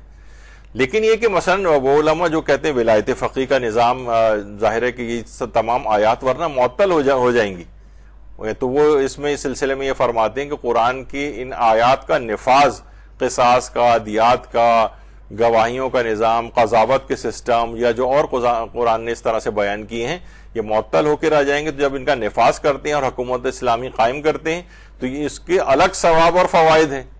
یعنی یہ اور آگے بہت بڑا ایک سینیریو کا اور قرآن کی امپلیمنٹیشن کا ایک بہت بڑا مرحلہ ایک آتا ہے. کچھ تو اپنی ذات کے اوپر قرآن کو نافذ کرنا ہے، جھوٹ نہیں بولنا ہے، غیبت نہیں کرنی ہے، واجبات ادا کرنے ہیں، حرام سے اپنے آپ کو بچانا ہے. لیکن حکومت اسلامی کا جو قیام ہے وہ معاشرے اور اس کے اندر یہ الگ ایک ثواب اور فوائد رکھتا ہے. البتہ مراجع کے وہ اپنے جو نظریات ہیں اس سلسلے میں وہ اپنی جگہ پر ہیں. تو قرآنی احکام کے نفاذ کا اس لحاظ سے یہ الگ ثواب ہے. قرآن کی تبلیغ کا الگ ثواب ہے. بلغ ما انزل الیک من ربک جو تھا، اب اس میں آیت ولایت یعنی اس کی تبلیغ کرو.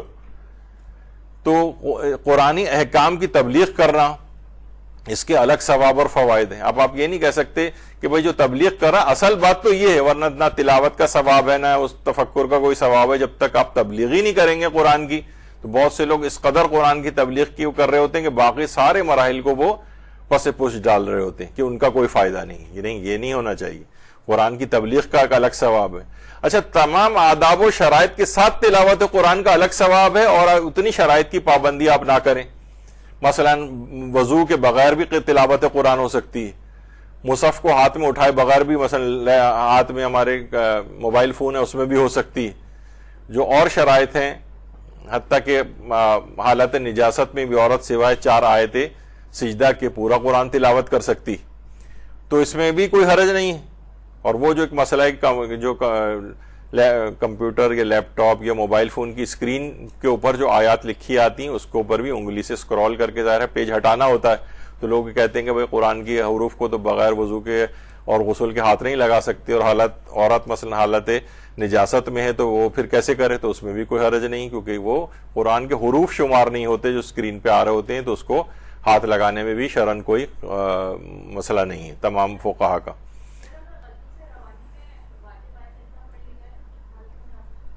ہاں تو بس ٹھیک ہے، بس پھر ایک سجدہ تو واجب ہو جائے گا، البتہ کیونکہ بے اختیار اور بھولے سے ایسا ہوا ہے تو کوئی گناہ بھی نہیں ہوگا اس میں، لیکن بہرحال پھر سجدہ کرنا پڑے گا.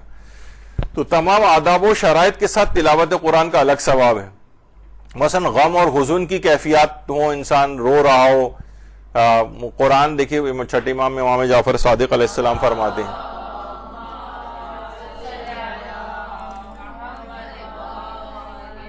کہ قرآن حزن کے ساتھ نازل کیا گیا ہے، پس آپ بھی حزن کے ساتھ اس کی قرات کریں. یعنی انسان روئے، گڑ گڑائے. روایات میں ملتا ہے کہ جس وقت مثلا آیت عذاب آئیں تو رک کر پروردگار سے ان عذابوں سے امان مانگے. جنت کی تذکرہ نعمتوں کا آئے تو اس وقت رک کر پروردگار سے اس جنت کی ان نعمتوں کا تقاضا کرے، دعا مانگے کہ پروردگار یہ مجھے بھی نصیب فرمانا. تو یہ مختلف چیزیں ہیں جو قرآن کی مختلف قرات کی جو کیفیات ہوتی ہیں، اس کے کچھ آداب شرائط ہیں. آداب و شرائط کے ساتھ بھی تلاوت کی جائے. بہت سے لوگ یہ کہتے ہیں کہ پھر اگر آپ نے آداب و شرائط کے ساتھ تلاوت نہیں کی تو بس گویا آپ نے بیکار ہے پورا آپ کا. جیسے کوئی بہت زیادہ بڑے جو قاری اور تجوید کے ماہرین ہوتے ہیں ان کے سامنے آپ پڑھیں تو آپ کو لگے گا کہ آپ ان کو کہیں ذرا میری چیک کر لیں آپ، تو آپ کو اتنی 100 غلطیاں بتا دیں گے اس کے اندر کہ آپ مایوس ہو جائیں گے، میری تو گویا پوری نماز ہی باطل ہو گئی. حالانکہ وہ نماز کے اعتبار سے قرات ٹھیک ہونی چاہیے لیکن اتنی تجوید کے قواعد کی پابندیاں وہ لازم نہیں. تو وہ اچھا ان کی بھی کیا غلطی ہوتی ہے, وہ اتنا مایوس کر دیتے ہیں کہ وہ اتنے اعلیٰ پیمانے کی قرات اور تجوید کے قواعد اس کے اندر لے آتے ہیں کہ کہتے ہیں اس کے, یہاں تک کہ میں نے آپ کو شاید پہلے بتایا تھا کہ بہت سے جو طالب علم وہاں جاتے تھے حوزہ علمیہ قم وغیرہ میں, تو آیت اللہ بہجت کے پیچھے نمازیں پڑھنی بند کر دی تھیں انہوں نے, یعنی ان کی قرات صحیح نہیں ہے. شبیری زنجانی کے پیچھے بھی نمازیں نہیں پڑھ رہے ہیں, قرات صحیح نہیں ہے. تو ان قرات کی, ان چیزوں کی پابندی, وہ نماز میں اکثر قواعد کی پابندی واجب نہیں ہے, بلکہ ایک استفتاء تھا ایک الگ. آغا سیستانی کے نزدیک بعض قواعد تو ایسے ہیں کہ ان کی پابندی نماز میں جائز نہیں ہے, وہ چھوڑیں. لیکن البتہ تو بہرحال قرآن میں غم کی کیفیات, یہ جو اور اس طرح کی کیفیات ہوتی ہیں, شرائط اور آداب, اس کے بغیر پڑھیں گے تو بھی تلاوت قرآن کا ثواب ملے گا, اور ان کے ساتھ پڑھیں گے تو اور ثواب بڑھ جائے گا آپ کا. تو اس میں جو لوگ مذمت کریں گے آپ کی کہ بھائی یہ کیا چلتے پھرتے اس طرح سے آپ پڑھ رہے ہیں, تو قرآن کا احترام نہیں ہے. بہت سے بزرگ ڈانٹ رہے ہوتے ہیں کہ مثلا کوئی تلاوت ایسی کرتا ہو, بچہ گزارا نہیں, ایک جگہ خاموشی سے بیٹھ جاؤ, بڑی اس کے ساتھ پڑھ, نہیں, اسی کوئی ضرورت نہیں.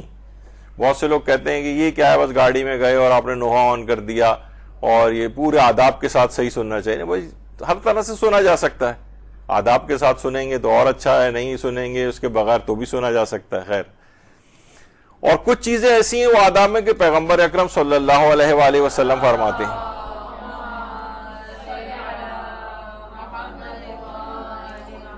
کہ جو شخص قرآن کریم کو راگ میں پڑھے وہ ہم میں سے نہیں, یعنی گانے کی طرز کے اوپر پڑھنے لگے.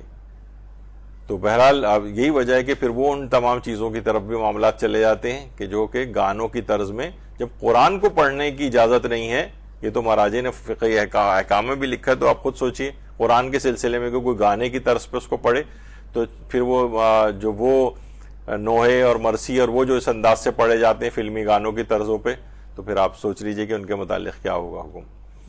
اچھا, قرآن کو دیکھ کر پڑھنے کا ثواب الگ ہے اور بغیر دیکھے پڑھنے کا ثواب الگ ہے. یعنی ہمیں وہ پورا سورہ زبانی یاد ہے, سورہ واقعہ مثلا, اب آپ نے سورہ واقعہ آپ ویسے بھی پڑھ سکتی ہیں بغیر دیکھے, لیکن اگر آپ کھول کے سامنے قرآن کو اور اس کو دیکھ کے حروف کو پڑھیں گے تو ثواب اور بڑھ جائے گا. تو یہ مختلف مراحل ہیں ثوابوں کے اور فوائد کے. اور پیغمبر اکرم صلی اللہ علیہ وآلہ وسلم, اللہم صلی علی محمد وآل محمد, فرماتے ہیں کہ شیطان کے لیے قرآن پر نگاہ کرتے ہوئے تلاوت کرنے سے زیادہ کوئی چیز سخت نہیں. یعنی جس وقت آپ قرآن, یعنی شیطان بہت سخت پریشان اور غمگین اس وقت ہوتا ہے جب وہ قرآن کے حروف کو دیکھ کر اس پر آپ پڑھ رہی ہوتی ہیں. اسی طریقے سے جو شخص, چھٹے امام یہ جملے ارشاد فرماتے ہیں کہ جو شخص قرآن کو دیکھ کر تلاوت کرتا ہے اللہ اس کی بصارت یعنی آنکھوں کی بینائی کو فائدہ دے گا اور اس کے والدین کے گناہوں میں کمی کرے گا, چاہے وہ دونوں کافر ہی کیوں نہ ہو. تو صرف قرآن کو دیکھ کر پڑھنے کا اس قدر ثواب ہے, لیکن بغیر دیکھے جو یاد ہے انہیں بھی پڑھ سکتے ہیں. قرآن کو فقط سننے کا بھی ثواب ہے, سننے کا, یعنی ہم تلاوت نہیں کر رہے ہیں, نہ کوئی تفکر, نہ تدبر, نہ کچھ اور, نہ امپلیمنٹیشن, نہ عمل, کچھ نہیں, صرف سن رہے ہیں, اس کا بھی ثواب ہے. ثواب قرآن کی آیت ہے کہ جب قرآن کی تلاوت کی جائے تو خاموش ہو کر غور سے سنو کہ شاید تم پر رحمت نازل ہو جائے. یہ بھی ہے. اچھا, یہ اصلاً یہ آیت ویسے اگر دیکھا جائے تو یہ نماز جماعت میں جس وقت پیش امام قرات کر رہا ہوتا ہے تو اس وقت سننے سے متعلق ہے, لیکن عمومی زندگی میں بھی ظاہر ہے تلاوت قرآن ہو رہی ہے اور سب لوگ باتیں کر رہے ہیں اور یہ اگر ایک بے احترامی کا ایک لک آ رہا ہے تو پھر بہتر ہے کہ تلاوت بند کر دی جائے, ورنہ اگر تلاوت لگی بھی رہے تو اس میں گھر میں کوئی حرج نہیں, گھر میں باتیں بھی ہو رہی ہیں ادھر ادھر اور تلاوت قرآن, تو انشاءاللہ اس کے فوائد تو ملیں گے, شیاطین ہی کم سے کم وہاں سے بھاگ جاتے ہیں. البتہ ایک چیز ضرور ہے کہ جو ہم دیکھتے ہیں عام طور پر قبرستانوں میں لوگوں, یہ بھی پوچھا گیا ہے, آیت اللہ سعید الحکیم ابھی کچھ عرصے پہلے انتقال ہوا تھا تو ان سے ایک استفتاء جو ہے وہ ہوا تھا کہ بہت سارے مومنین ایسے ہیں جو کہ قبر کے اوپر تلاوت قرآن کی ریکارڈنگز وغیرہ لگا دیتے ہیں, عموماً وہاں پر ہوتے ہیں قبرستانوں میں. تو کیا یہ تلاوت قرآن کے اندر شمار ہو جائے گی کہ جیسے ہم نے قبر میں, جیسے ہم گئے, ہم نے موبائل فون کے اندر لگا دیا اور اپنا قبر کی ادھر ادھر صفائی وفائی شروع کر دی, اگربتیاں وغیرہ لگانی شروع کر دی مثلا, اور اس دوران مثلا ریکارڈنگ لگی ہوئی ہے. تو انہوں نے یہی کہا کہ بہرحال ثواب تلاوت اسی وقت حاصل ہوگا کہ یعنی جس وقت قرات قرآن کی جائے گی، یعنی میت کے لیے جو تلاوت قرآن ہوتی ہے یا تو میت کی نیابت میں کی جائے یا اپنے لیے تلاوت اپنی نیت سے تلاوت کی جائے اور بعد میں میت کو ہدیہ کر دیا جائے، یعنی فقط وہ لگانے سے تلاوت قرآن کا ثواب نہیں ملے گا آپ کو. وہ ٹھیک ہے برکت حاصل ہوگی، قرآن کی آواز ایک گونج رہی ہے، لیکن تلاوت قرآن کا ثواب نہیں ملے گا آپ کو. کیونکہ عام طور پر دیکھیے ہم وہاں دیکھتے ہیں، میں کبھی قبرستان میں اکثر جانا ہوتا ہے تو وہاں دیکھتے ہیں کہ لوگ خاص طور پہ جوان وغیرہ کہ وہ یا تو وہ بھی اچھی چیز ہے، مثلا کوئی نوحہ پڑھ رہے ہیں آ کے، اس کو کوئی حرج نہیں، بہت اچھی چیز ہے وہ بھی، لیکن تلاوت قرآن جوان کرتے وہاں پہ نظر نہیں آ رہے ہیں کہ مثلا سورہ یاسین پڑھیں، سورہ ملک پڑھیں اور جو اس طرح کے سورے جو وہاں پہ فائدہ پہنچانے والے ہیں وہ پڑھیں. وہ بہت ہوا تو وہ پانی ڈالنے کے لیے وہ اس کے پانی کا کین لے کے نکلے ہوئے ہیں، کچھ لوگ قبر کی صفائیاں اور یہ اس میں جو پھول اور وہ سب جو لگائے ہوئے ہوتے ہیں اس کی صفائیاں کر رہے ہیں اور اگربتیاں جلا رہے ہیں. یعنی زیادہ تر اس طرح کی چیز نظر آتی ہے، وہ سوچتے ہیں کہ بس یہ ہو گیا، ہم نے وزٹ کر لیا. وہ اپنی جگہ ہے، وہ بھی ایسا نہیں کہ بالکل بیکار چیز ہو، لیکن یہ کہ تلاوت قرآن بھی تو وہاں جا کے کرو نا. یعنی اس کی طرف سے لوگ ذرا ہٹنے لگے. جوان حضرات، خواتین البتہ پھر بھی کچھ بیٹھ کے کچھ نہ کچھ پڑھ لیتی ہیں، لیکن یہ کہ بہرحال اس کو بھی فوکس کرنا چاہیے. اور فقط ریکارڈنگ لگانے کا یا موبائل فون میں تلاوت لگانے سے تلاوت قرآن کا ثواب نہیں ملے گا، ایک برکت اپنی جگہ پر رہے گی. اسی طرح قرآن کو اٹھانے یا سر پر رکھنے کا بھی الگ ثواب ہے. یہ جو مکمل قرآن کے بجائے اکثر یہ سوال بھی پوچھا گیا مہاراج جیسے کہ مکمل قرآن کے بجائے ایک پارہ قرآن سر پہ رکھ لیا جائے، تو انہوں نے کہا اگر اس پر قرآن ہونا صادق آتا ہے تو ایک پارہ یا چند صفحات رکھ کر بھی عمل قرآن کرنا یہ بھی کافی ہے. اور لیکن وہی بات ہے کہ موبائل فون یا ٹیبلٹ، لیپ ٹاپ وغیرہ قرآن میں فیڈ ہو تو شب قدر میں وہ کافی نہیں ہے، مصحف ہونا چاہیے. یعنی قرآن کو سر پہ رکھنا، یہ سر پہ رکھنے کا جو آیا ہے تو یہ بھی باعث خیر و برکت ہے. ورنہ آپ کہیں بھائی سر پہ کیوں رکھوں، میں ہاتھ میں پکڑ لوں خالی، یہ کافی نہیں. قرآن کو سر پہ رکھنا ہے تو اس کا بھی ایک فائدہ اور بینیفٹ ہے. جب یہ جو ہے نا آپ کو حکم دیا گیا ہے کہ قرآن کو سر پہ رکھ کے اس عمل کو کیا جائے، تو لوگ جو ہے ہر چیز کو آپ بہت ہی میٹیریلسٹک انداز میں اس سے کیا ہو جائے گا، اس سے کیا ہو جائے گا، اس کا کیا فائدہ ہے. حدیث میں کوئی بات پیش بھی کی جا رہی ہوتی ہے تو کہتے ہیں یہ کیا بات ہوئی، فلاں چیز، یہ وہ الٹا سیدھا اس طرح کی باتیں. کل ہی ہم نے لگایا تھا کہ مثلا ایک مجتہد کا کہ انہوں نے اپنے بیٹے کو تاکید کرتے ہوئے بات فرمائی تھی کہ دیکھو اگر تم نماز شب نہیں پڑھو گے تو میں تمہیں آنکھ کر دوں گا. یعنی ان کے معنی تھے. اچھا آنکھ ہونے اس معنوں میں کہا جاتا ہے کہ آنکھ ہونے کے معنی یہ ہیں کہ والدین کو اذیت پہنچانا. جیسے کسی بھی والد کو مثلا بچہ اگر پڑھنے سے ہی منع کر دے، بھائی میں پڑھ ہی نہیں رہا، باپ کو کتنی اذیت، حالانکہ وہ پڑھنا عام دنیاوی تعلیم کوئی واجب تو نہیں ہے، لیکن باپ کو اذیت ہوگی کہ یہ تمام فوائد سے محروم رہ جائے گا، یہ محروم ہو جائے گا، یہ دنیاوی زندگی میں پیچھے رہ جائے گا، تو اذیت ہوگی. تو انہوں نے کہا مجھے اذیت پہنچے گی کہ اگر تم نماز شب نہیں پڑھو گے. اب لوگوں نے نیچے جو ہے نا الٹے سیدھے وہ سوالات کرنے شروع کر دیے، ایک چیز واجب ہی نہیں ہے تو انہوں نے کیوں اس طرح سے بات کہی اور اپنے اولاد کو کیوں جہنم میں دھکیلا. ارے بھائی تھوڑا سا غور و فکر کرو کہ وہ نا اس چیز کو کہنا چاہتے ہیں، تاکیداً بتانا چاہتے ہیں کہ یہ کام نہیں کرو، اس سے میرے لیے باعث اذیت ہے، تم اتنے بڑے مقامات سے محروم رہ جاؤ گے. تو ان کے بچے پھر اس کے اوپر عامل ہوئے. یعنی بعض اوقات یہ چیزیں اس طور پہ کہی جاتی ہیں. تو ان چیزوں کے اثرات ہیں، قرآن کو فقط سر پہ رکھنے کے بھی اثرات ہیں جب یہ آپ کو حکم دیا گیا ہے. ورنہ یہ نہیں کہ اس سے کیا فائدہ ہوگا اور ہاتھ میں پکڑ لیں گے تو وہی تو قرآن ہے، سر پہ رکھیں یا ہاتھ میں رکھیں، نہیں فرق پڑتا ہے جناب. تو خیر اچھا، اسی طرح علوم قرآنی حاصل کرنے کا الگ ثواب ہے. اب یہ ثواب بڑھتے جا رہے ہیں. دیکھیے یعنی اگر آپ مرحلے وار اس کو دیکھتے جائیں، علوم قرآنی یعنی ایک تو صرف قرآن کی تلاوت کی حد تک بات تھی، اب وہ علماء اس کو حاصل کرتے ہیں، علم تفسیر حاصل کرتے ہیں، محکم اور متشابہ کی پہچان کیسے ہوتی ہے قرآنی آیات میں، ان کی آیات میں تفکر و تدبر کیسے ہوتا ہے، قرآنی آیات جو بظاہر ایک دوسرے سے ٹکراتی ہوئی نظر آتی ہیں اس کو حل کیسے کیا جاتا ہے. بہت سارے علوم قرآن کی پوری لسٹ ہے کہ علوم قرآن کے اندر کون کون سی چیزیں شامل ہیں. وہ سب حاصل کریں گے اس کا اور ثواب ہے، وہ اور لیول بہت بڑا ہے. اسی طرح قرآن پڑھانے کا الگ ثواب ہے. قرآن پڑھانا جو امیر المومنین علیہ الصلوۃ والسلام نے فرمایا، اللہم صلی علی محمد وعلی محمد، کہ باپ پر بیٹے کے 3 حقوق ہیں: اچھا نام رکھے، ادب سے آراستہ کرے اور قرآن کی تعلیم دے. اب یہاں قرآن کی تفکر، تدبر اور تفسیر قرآن کے لحاظ سے بات نہیں ہو رہی، ابھی صرف قرآن پڑھنا سیکھنا اس کو آ جائے، قرآن پڑھنا اس کو آ جائے، یہ اس کی بات ہو رہی، یہ اس کا حق ہے کہ اس کو قرآن پڑھنا سکھا دے. تو صرف قرآن پڑھنے کا الگ ہے. اور یہ بھی روایت میں ہے کہ اگر قرآن کو سکھایا جائے، کسی کو تعلیم دی جائے، چاہے اپنی اولاد، جس نے اپنے ایک لڑکے کو قرآن کی تعلیم دی، پیغمبر فرماتے ہیں گویا بیت اللہ کے 10,000 عمرے کی ہیں اور 10,000 غلام اولاد اسماعیل سے آزاد کیے ہیں، 10,000 بھوکوں اور مسکین مسلمانوں کو کھانا کھلایا، 10,000 برہنہ کو لباس پہنایا ہے. اللہ اس کے ہر حرف کے بدلے نیکی دیتا ہے، 10 گنا معاف کرتا ہے. قرآن قبر میں اس کے ساتھ ہوگا، میزان میں اس کا پلہ بھاری رہے گا اور وہ پل صراط سے بجلی کی تیزی سے گزر جائے گا. اور قرآن اس وقت تک اس سے جدا نہ ہوگا جب تک کہ اپنی خواہش سے زیادہ عزت اور بزرگی وہ شخص نہ پالے. یعنی اپنی اولاد کو فقط قرآن کی تعلیم دینے کا، اب اپنی اولاد ہو کسی اور جگہ آپ پڑھانے کہیں جائیں، اس کا الگ ثواب ہے. یعنی آپ یہ مختلف مرحلے ہیں قرآن کے لحاظ سے. اور یہ بھی امام حسن عسکری علیہ السلام نے فرمایا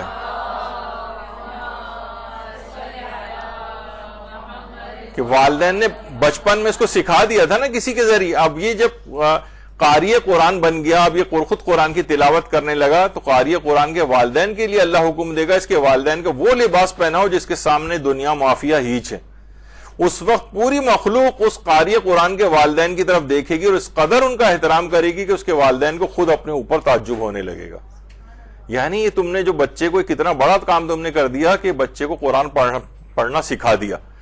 خود بھیج رہے ہیں، مدرسے بھیج رہے ہیں، کسی عالم کا انتظام کر رہے ہیں، کسی طالب علم کا انتظام کر رہے ہیں کہ بچے کو قرآن پڑھنا آ جائے. تو یہ اس کا کتنا ثواب ہے پڑھوانے کا، تعلیم دینے کا. اپنے بچوں کو سورہ یاسین کی تعلیم دو کیونکہ یہ خوشبو قرآن ہے. تو تعلیم دینے بچوں کو آپ تفسیر قرآن تو نہیں سکھاتے نا، یعنی تلاوت یعنی پڑھنا ہی سکھا رہے ہیں، فقط تلاوت سکھا رہے ہیں، اس کا الگ ثواب ہے. اور وہ جب وہ بچہ پڑھ کے جوان ہو جاتا ہے، اس کو کثرت کے ساتھ پڑھتا ہے، تو ہمارے چھٹے ماہ فرماتے ہیں کہ جو شخص تلاوت قرآن کرے جب وہ جوان اور مومن ہے تو قرآن اس کے گوشت اور خون میں مخلوط ہو جائے گا اور اللہ اسے کرامت اور نیکی کے دسترخوان پہ قرار دے گا. اور قرآن قیامت کے دن اس کا دفاع کرنے والا ہوگا اور کہے گا اے پروردگار، ہر عمل کرنے والے تک اس کے عمل کا اجر پہنچ گیا سوائے میرے عمل کرنے والے کے. تو نے اپنی تو اس وقت اپنی کریم عطا کو پہنچا، اس پر اللہ جنت کے حلوں میں سے اسے 2 حلے پہنائے گا اور اس کے سر پر کرامت کا تاج رکھے گا. فرمائے گا کیا میں نے تم کو اس معاملے میں اپنے آپ سے راضی نہیں کر دیا؟ تو قرآن کہے گا پروردگار میں اس شخص کے حق میں ایسے اجر کی طرف رغبت رکھتا ہوں جو اس سے بھی زیادہ افضل ہو. اللہ فرمائے گا اس کی داہنی طرف کو امن اور بائیں طرف کو ہمیشگی عطا کی جائے گی. اور پھر وہ جوان جنت میں داخل ہوگا اور اس سے کہا جائے گا ایک ایک آیت پڑھتا جا اور درجے کی بلندی پر چڑھتا جا. پھر اس سے کہا جائے گا کہ کیا ہم نے تم کو پہنچا دیا اور ہم نے تم کو اپنے اس معاملے سے راضی کر دیا؟ جواب میں وہ جوان کہے گا ہاں پروردگار. اور فرمائے جو شخص کثرت سے تلاوت کرے اور قرآن کو حفظ کرنے مشقت اٹھائے، اللہ اس کو دگنا اجر عطا فرمائے گا. اللہم صلی علی محمد.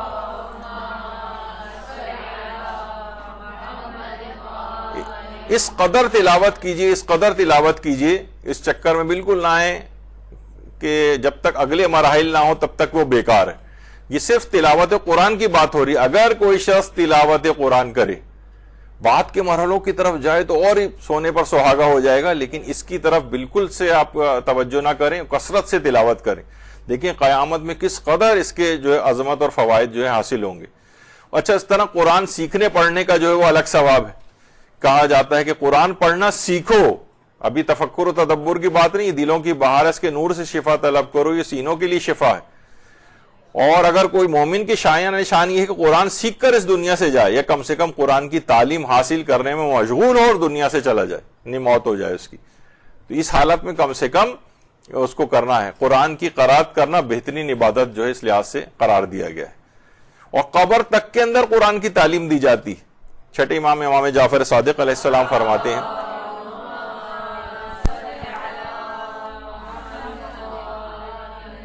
کہ ہمارے محبوں اور شیعوں میں سے جب کوئی مر جاتا ہے اور وہ اچھی طرح قرآن پڑھنا نہ جانتا ہو تو قبر میں اسے قرآن کی تعلیم دی جائے گی. خدا اس کے درجات کو بلند کرے گا، کیونکہ درجات بہشت قرآنی آیات کی تعداد اتنے ہیں. وہاں قاری قرآن سے کہا جاتا ہے پڑھو اور اگلے درجوں میں چلے جاؤ.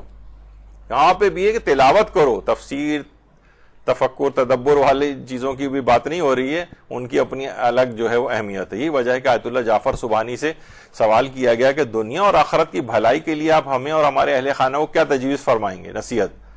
تو انہوں نے جواب دیا نمازوں کو اول اوقات میں انجام دیں اور قرآن کا ایک پارہ روزانہ تلاوت کریں، دنیا اور آخرت کی ہر خیر اور بھلائی آپ کے اور آپ کے اہل خانہ کے لیے آ جائے گی۔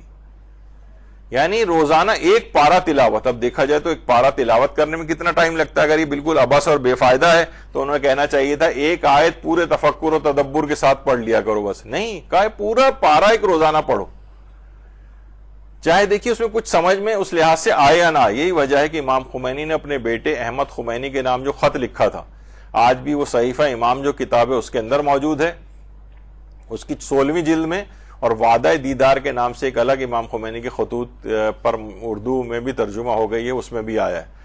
کہا کہ دیکھو معرفت کے ساتھ اس عظیم کتاب قرآن مجید سے مانوس رہو اور اسے اپنے محبوب تک پہنچنے کا ایک راستہ قرار دو، خواہ صرف قرات کے ذریعے ہی کیوں نہ صحیح، صرف تلاوت کے ذریعے۔ یہ ہرگز نہ سوچو کہ بغیر معرفت کے تلاوت کا کوئی اثر نہیں، یہ شیطان کا وسوسہ ہے۔ امام خمینی نے کہا ہے محبوب کی جانب سے یہ کتاب تمہارے اور سب کے لیے دعوت نامے کی حیثیت رکھتی ہے، اور محبوب کا نامہ محبوب ہوتا ہے اگرچہ عاشق اس کا مضمون نہ سمجھ سکے۔ اس قصد کے ساتھ قرات کرنے سے محبوب کی محبت کے جو ہمارا مقصود ہے شاید تمہارے شامل حال ہو جائے اور وہ تمہارا ہاتھ تھام لے۔ تو بہرحال قرات قرآن یہ مجھے کچھ سمجھ میں نہیں آ رہا ہے، ایسی قرات کا کوئی فائدہ نہیں جو سمجھ میں نہ آئے، جو تفکر نہ ہو، تدبر نہ ہو۔ تو یہ امام خمینی نے کہا شیطانی وسوسہ ہے، یہ اس کے چکر میں کبھی نہ آنا اور قرات قرآن مسلسل کرتے رہنا۔ یہی وجہ ہے کہ ہمارے 5ویں امام نے جو جملات ارشاد فرمائے ہیں، اللہم صلی علی محمد وآل محمد، کہ جو شخص سونے سے پہلے سورہ مسبحات یعنی حدید، حشر، صف، جمعہ، تغابن اور سورہ اعلیٰ کی تلاوت کر کے سوئے تو وہ امام اثر کی زیارت سے مشرف ہوئے بغیر نہیں مرے گا، اور بغیر زیارت کے مر بھی جائے تو وہ رسول اللہ کے جوار میں رہے گا۔ اب کوئی شخص اگر اس لحاظ سے آپ دیکھیں تو روزانہ اگر کوئی شخص یہ سب سورے پڑھے، حدید، حشر، صف، جمعہ، تغابن، اعلیٰ، تو یہ ہم کہیں گے یہ جب تک بے فائدہ ہے، جب تک تفکر و تدبر نہ ہو اور فقط تلاوت کا کوئی فائدہ نہیں، تو فقط تلاوت ہی کا فائدہ امام بتا رہے ہیں۔ تو ان سب کی چیزوں کے فوائد ہیں فقط تلاوت کے بھی۔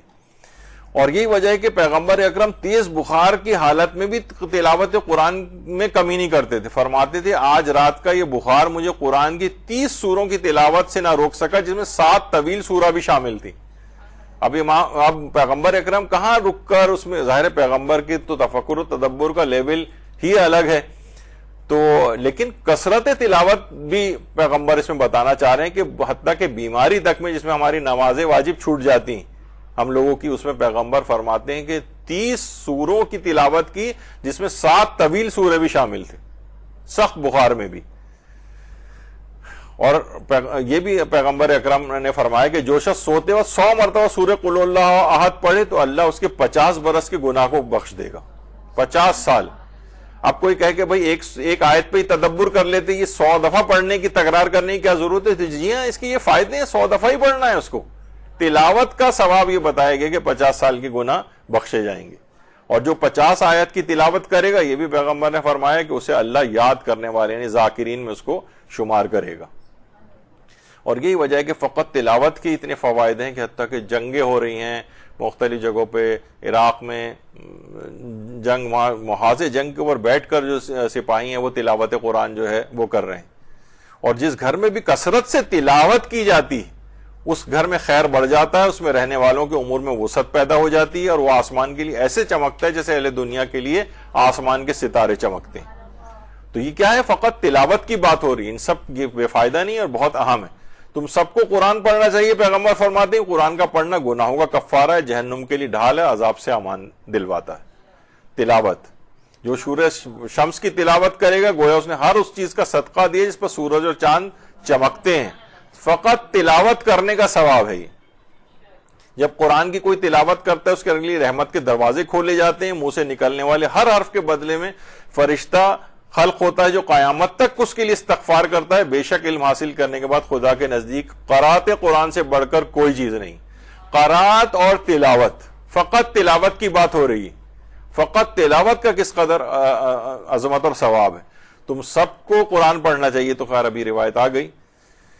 تو تمہاری شب و روز کا ساتھی قرآن ہونا چاہیے, تمہاری ہر بات ذکر خدا اور تلاوت قرآن پر مشتمل ہونے چاہیے. پیغمبر اکرم کی جو روایت ہے جامع الاخبار میں, ایمان کی کامیابی قرآن کی تلاوت سے ہے. دیکھیے میں پھر بار بار وہ لفظ کہہ رہا ہوں, کتنی احادیث اس کے اندر یہ بات آئی کہ امام محمد باقر علیہ السلام اپنے والد چوتھے امام سے نقل کرتے ہیں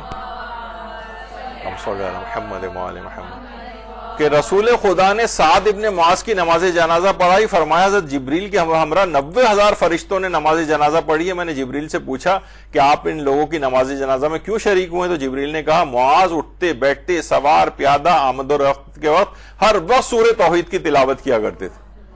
تو دیکھا جائے تو انہیں ایک ایک آیت پڑھ کے تفکر و تدبر والا, یعنی میں اس کی مذمت نہیں کر رہا لیکن ان لوگوں کو بار بار ڈینائی کر رہا ہوں جو کہتے ہیں کہ تلاوت قرآن بے فائدہ ہے. یہ ہر وقت کیوں اتنی کثرت کے ساتھ تلاوت کی جا رہے ہیں؟ 90,000 فرشتے ان کے لیے آ رہے ہیں فقط اس وجہ سے. تو بہرحال بہت آسانیاں اور سہولتیں پیدا ہوتی ہیں اور روایات اور وہ بہت زیادہ ہیں. اور یہ بھی ہے کہ وہ گھر جس کے اندر قرآن نہیں پڑھا جاتا, اللہ کو یاد نہیں کیا جاتا, 3 مصیبتیں اس کے گھر میں داخل ہو جاتی. برکت کم ہو جاتی, اب ہمیشہ مالی مشکل رہے گی. فرشتے اس کے گھر کو چھوڑ دیتے ہیں, برکتوں سے محروم ہو جائے گا, لڑائی جھگڑے ہوں گے اور نفاق پیدا ہو جائے گا ان میں. اور شیاطین اس گھر میں داخل ہو جاتے ہیں, ویران ہو جائے گا, گھریلو جھگڑوں کا شکار ہو جائے گا وہ گھر. یعنی جہاں قرآن کی تلاوت نہیں ہوتی, جہاں قرآن پڑھا نہیں جاتا, یہ نہیں کہ جہاں پہ قرآن پہ غور و فکر و تدبر نہیں کیا جاتا وہاں یہ نقصان ہوگا, فقط تلاوت. اور وہ تو دیکھیے ایسی شخصیات صرف امام حسین علیہ السلام کی تھی کہ جو کہ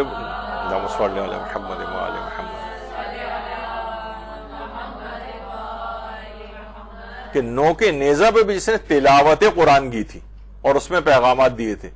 یعنی وہاں تفکر تدبر وہ تو خود کو کرنے کا حکم ہے, اس کی الگ ہے. جب علماء سے پوچھا بھی جا رہا ہے کہ آخر انہوں نے سورہ کہف کی اس آیت کی تلاوت کیوں کی تھی, تو انہوں نے اس کی وجوہات جو ہے وہ بیان کی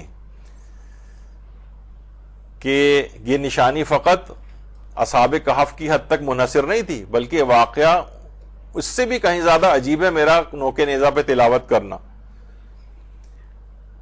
اور وجہ مشابہت یہ کہ اصحاب کہف موت کے بعد زندہ ہوئے تھے اور انہوں نے کلام کیا تھا. اگر موت کے بعد ان کا زندہ ہونا اور کلام کرنا خدا کی نشانی ہے تو شہادت کے بعد میرا قرآن پڑھنا بھی خدا کی نشانی ہے.